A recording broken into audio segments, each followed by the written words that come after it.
그 어떤 신이나 군주도 보살펴주지 않는 황량한 무인지대 벨렌. 이곳을 지배하는 것은 인간이 아니라 주민들이 그저 숲속의 여인들이라 부르는 정체를 알 수 없는 존재들입니다. 그들은 습지대 깊은 곳을 거닐며 마법사들이 부리는 것과는 다른 고대의 힘으로 사람들에게 재물과 숭배를 요구하고 축복과 저주를 동시에 내립니다.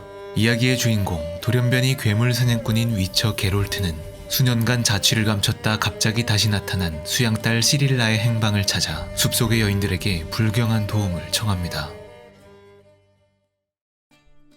폴란드 개발사 CD 프로젝트의 위쳐3는 2015년 6월 출시된 베스트셀러 롤플레잉 게임입니다. 게임은 1992년 폴란드에서 처음 출간되어 동유럽권에서 선풍적인 인기를 끌었던 동명의 소설 시리즈를 원작으로 2022년 4월까지 무려 4천만 장이 넘는 판매량을 기록했으며 그 인기에 힘입어 넷플릭스 드라마가 제작되기도 했죠. 무엇보다도 전 세계를 매혹시킨 위쳐의 힘은 폴란드 중심의 슬라브족 민담에서 유래한 여러가지 풍습과 괴물들 그리고 이야기가 주는 참신하면서도 익숙한 울림에 있었습니다. 모든 이야기의 시발점이 되는 게롤트와 그 수양딸 시리의 관계는 작중에서 의외성의 법칙이라 알려진 하나의 관습에서 비롯합니다.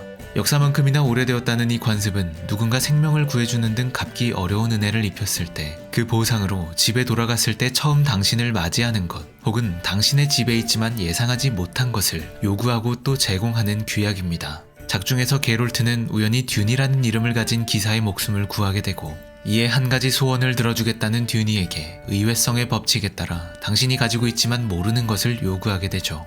듄이가 몰랐던 사실은 그의 아내 파베타가 임신하고 있다는 것이었습니다. 의외성의 법칙은 작중에서 위쳐들이 새로운 지원자를 얻는 방법으로도 언급됩니다.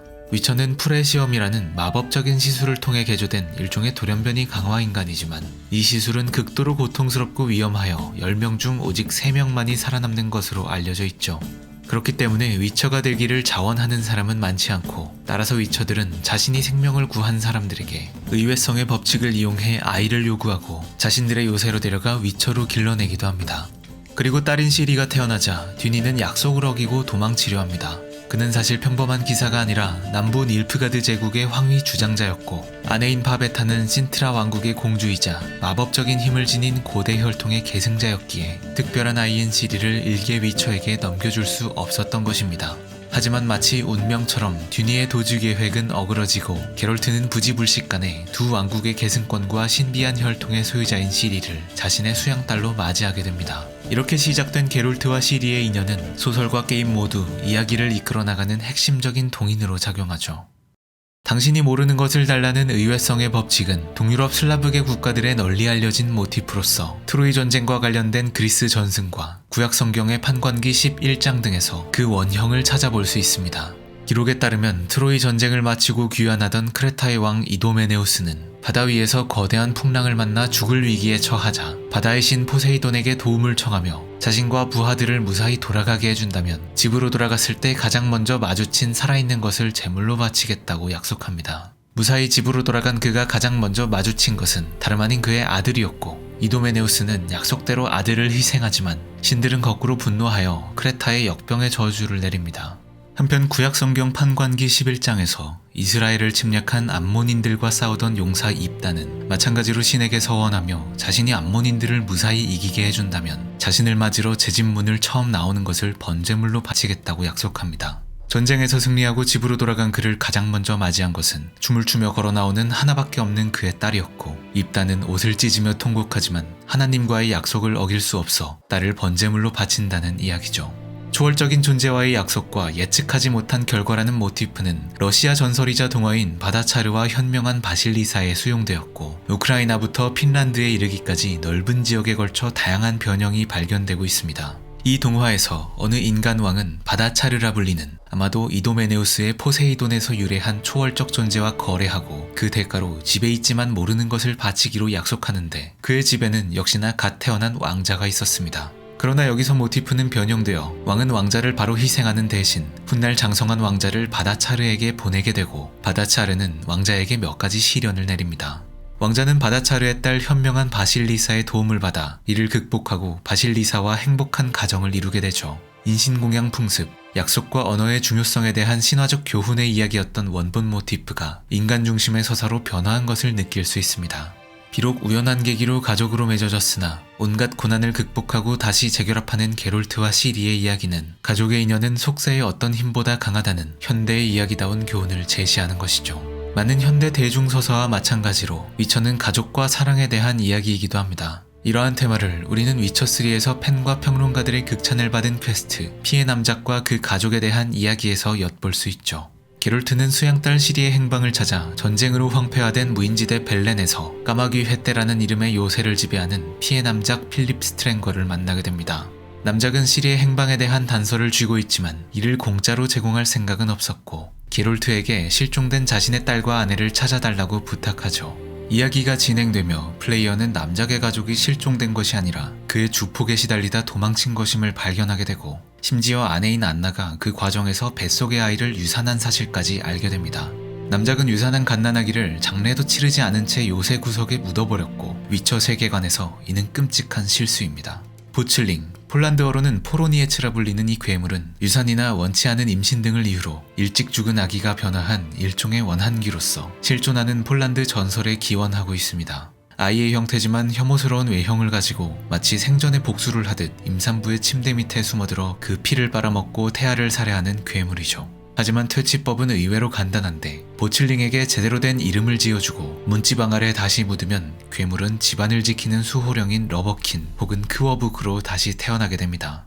포르니에츠 설화는 전근대 시기 만연했던 영아 살해 풍습을 막기 위해 퍼져나간 일종의 금기를 암시하는 이야기로 추정됩니다. 아기의 모습을 한 괴물 이야기는 스칸디나비아의 마일링가르, 일본의 코나키 지지 등 영아 살해 풍습이 존재한 수많은 문화권에서 종종 발견되곤 하죠. 포로니에츠의 퇴치 방법, 이름을 주고 장례를 치르기 위해서는 기독교의 영향도 엿볼 수 있는데 아이가 세례받기 전에 죽었기에 한 명의 사람으로 거듭나지 못했으니 뒤늦게나마 이름을 부여하고 장례를 치러줌으로써 교회 공동체 안에 다시 포섭하는 형태로 그 인간성을 회복할 수 있다고 믿었던 것이 아닐까 추측해봅니다. 아무튼 플레이어는 보틀링을 전통적인 방법으로 퇴치할 것인지 아니면 엘프식 전승에 따라 러버킨으로 만들지 선택할 수 있습니다. 물론 남작은 보틀링을 죽이지 말아달라고 부탁하죠. 러버킨의 도움을 받아 혹은 보틀링의 피를 이용한 주술을 통해 게롤트는 스트랭거 가족의 행방을 알아내게 되고 이야기는 다시 벨렌을 지배하는 숲속의 여인들 크론의 전설로 이어집니다. 게롤트는 남작의 아내인 안나가 어떤 괴물에게 납치당해 숲속으로 끌려갔다는 사실을 알아내게 되고 그 행방을 묻기 위해 벨렌을 지배한다고 알려진 고대의 존재들 숲속의 여인을 찾아 늪지대로 향합니다. 이들은 마치 동화 속 마녀처럼 과자로 장식된 길끝 어딘가에 거주하고 있다고 전해지는데 늪지대에는 실제로 과자로 장식된 길이 놓여 있으며 그 길 끝에는 전쟁으로 고아가 된 아이들을 돌보는 작은 고아원과 그 주인처럼 보이는 노파가 있었습니다. 숲속의 여인들은 이 노파에게 빙의해 게롤트에게 속삭이는 언덕에 자리 잡은 악령을 퇴치하고 근처 마을의 장로에게 대가를 받아오면 도움을 주겠다며 또다시 거래를 제안합니다. 문제를 해결하면 장로는 그 대가로 자신의 귀를 지불하고 고아원의 재단에 이를 제물로 바치자 끔찍한 몰골을 한 숲속의 여인 크론들이 그 모습을 드러내죠. 슬라브족의 전설에는 바바 야가라고 불리는 독특한 마녀들이 등장합니다. 이들은 흉측한 외형을 지닌 여인들로 앞서 소개한 바다차르 이야기를 비롯해 다양한 슬라브 전설에서 모습을 드러냅니다. 주인공을 도와주기도 하지만 해코지를 즐기는 악당으로 나타나기도 하는 등 동유럽 민속에서 가장 눈에 띄는 모호하면서도 불가사의한 존재죠. 위쳐에 등장하는 숲속의 여인들은 이러한 바바 야가의 이중성을 체현한 존재들로 주민들의 숭배를 받으며 때때로 그들을 돕지만 그 대가로 산 재물을, 특히 아이들을 잡아먹는 괴물로 그려집니다. 이들은 초자연적인 힘을 지녔을 뿐 아니라 예언자로서의 성격도 지니고 있는데 운명을 관장하는 세 명의 존재라는 모티프는 그리스 신화의 모이라이, 스칸디나비아 신화의 노르니르 등 유럽 전역에 걸쳐 발견되는 요소로서 특히 폴란드 지역에선 산모를 돌보고 아이의 운명을 결정짓는 여신들로 사람들이 제물을 바치는 숭배의 대상이었다는 기록이 전해지고 있죠. 주민들을 보호하고 축복을 내리면서도 한편으론 아이를 잡아먹고 저주를 내리는 크론들의 뒤틀린 모성은 전근대 시기 자연과 인간의 관계, 구체적으로는 인간에게 먹을 것과 땔감 등 다양한 자원을 제공하면서도 험한 지형 속에 맹수나 도적 같은 위험을 숨기고 있는 숲이라는 환경이 지닌 이중성을 연상시키기도 합니다. 관련하여 또 하나 의미심장한 것은 바로 이 지역의 전투 배경음악인데요. 이 노래는 사실 불가리아의 민요로 폴란드 밴드 퍼시벌이 편곡한 버전을 다시 배경음악으로 구성한 것입니다. 그 가사는 결혼하는 연인들을 축복하며 가정의 평안을 기원한다는 내용을 담고 있죠. 이 지역에서 이어지는 피해 남작의 이야기가 파괴된 가정과 그 회복이라는 주제를 가지고 있다는 점을 생각하면 다분히 의도된 배치라고 할 수 있을 것입니다. 위쳐3의 로어를 이야기하며 절대로 빼먹을 수 없는 또 하나의 캐릭터는 바로 거울장수 군터 오딤입니다. 평범한 상인의 외양을 하고 있지만 사실 근원을 알 수 없는 고대의 존재로 일정한 계약 아래 소원을 들어주지만 그 조건을 비틀어 해석하는 등 다양한 수단과 방법으로 사람들의 영혼을 수확하며 그 고통을 즐기는 악마적인 캐릭터죠. 위쳐3의 첫 번째 확장팩 하츠 오브 스톤은 군터 오딤과 거래해 부와 불멸을 얻었지만 그로 인해 기쁨도 슬픔도 느낄 수 없는 돌과 같은 마음을 지니게 되어 가정을 잃고 삶을 망친 어느 귀족 올지어드 폰 에버렉의 이야기입니다. 올지어드는 군터와 계약하며 그가 3가지 소원을 들어주고 함께 달 위에 서 있게 된다면 거래가 종료되며 그의 영혼을 바치기로 하는데 군터 오딤은 게롤트를 그의 용사로 보내 거의 불가능에 가까운 올지어드의 소원을 이뤄주고 그들을 산속 어느 사원의 폐허로 불러냅니다. 모래로 가려져 있던 사원의 바닥에는 초승달 모양의 모자이크가 숨겨져 있었고 군터 오딤은 계약의 조건이 만족되었다며 올지어드의 영혼을 가져가려 하죠. 하츠 오브 스톤은 문자 그대로 돌의 심장이란 제목을 가진 독일 설화에서 영감받은 것으로 추정됩니다. 이 이야기에서 주인공은 올지어드와 마찬가지로 불을 얻고자 악마와 거래했다가 심장을 빼앗기고 감정을 잃게 됩니다. 계약의 조건을 뒤틀어 해석한 악마에게 영혼을 빼앗기는 모티프는 폴란드 민담인 판트바르도프스키에서 가져온 것으로서 이 이야기에서 주인공은 지식을 얻기 위해 악마와 거래하며 로마에 가면 영혼을 주겠다는 상당히 유리해 보이는 조건을 걸지만 길 가다 우연히 머문 여관의 이름이 로마였던 탓에 영혼을 빼앗길 위기에 처하게 되죠. 그는 악마에게 끌려가며 성모 마리아에게 기도하는데 이에 악마는 지옥으로 가던 도중 그를 놓치게 되고 트바르도프스키는 그대로 달 위에 떨어져 오늘날까지 그곳에 살고 있다고 전해집니다. 한편 군터 오딤이 자신을 소개할 때 언급하는 거울장수, 마스터 미러라는 명칭은 의외로 관련된 전승을 찾아보기 어려운 게임의 독자적 창작입니다. 그저 재미를 위해 인간과 거래하고 그들의 고통을 즐기지만 언제나 규칙을 준수하는 거울 속에 숨어있는 악마. 저는 여기서 영국의 드라마 블랙 미러를 떠올렸습니다. 검은 거울은 아무것도 떠있지 않은 전자기기, 텔레비전, 모니터, 그리고 스마트폰 등을 은유하는 제목이죠. 마스터 미러의 미러 역시 화면이라고 해석할 수 있다면 군터 오딤, 화면 속에 숨어들어 재미를 추구하며 규칙을 지키는 악마는 혹시 게임 소프트웨어 그 자체를 상징하는 일종의 메타서사적 상징이 아닐까요? 지금까지의 내용은 위쳐3가 소개하는 수많은 민담에 기반한 이야기의 일부에 불과하지만 이를 통해 알 수 있는 한 가지는 이 게임이 민담과 전설처럼 지역적이며 특수한 것들을 가족과 사랑, 선과 악, 욕망과 지혜 등 오늘날에도 보편적으로 호소할 수 있는 평범한 가치를 중심으로 현대적으로 재구성하고 있다는 사실입니다.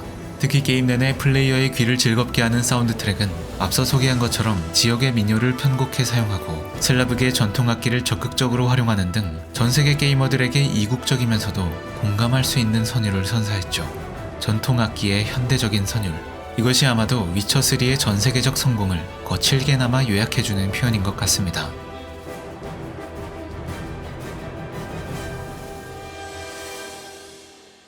게임과 판타지 소설을 모두 좋아하는 분이라면 한국 게임사 크래프톤이 이영도 작가의 눈물을 마시는 새를 기반으로 만들고 있는 아직 공개되지 않은 게임 프로젝트를 떠올리셨을 겁니다. 눈물을 마시는 새는 비록 전 세계적으로 흥행한 작품은 아니지만 한국에서는 누구나 그 재미와 가치를 인정하는 명작 판타지 소설이죠. 마치 흥행작이 되기 전의 위쳐처럼 말입니다. 동양 신화적인 요소와 한국적 소재의 채택 등 지역적인 것이 적극적으로 활용되고 있다는 점도 매우 흡사하죠. 아직 관련되어 공개된 것은 적지만 만약 게임 눈물을 마시는 새가 위쳐 시리즈처럼 지역적인 모티프를 적극적으로 차용한 로컬하면서도 현대적인 작품으로 완성되어 성공한다면 그 또한 상당히 기쁜 일일 것 같습니다. 시청해주셔서 감사합니다. 영상이 유익하셨다면 구독과 좋아요를 부탁드립니다. 그럼 다음에 또 뵙겠습니다.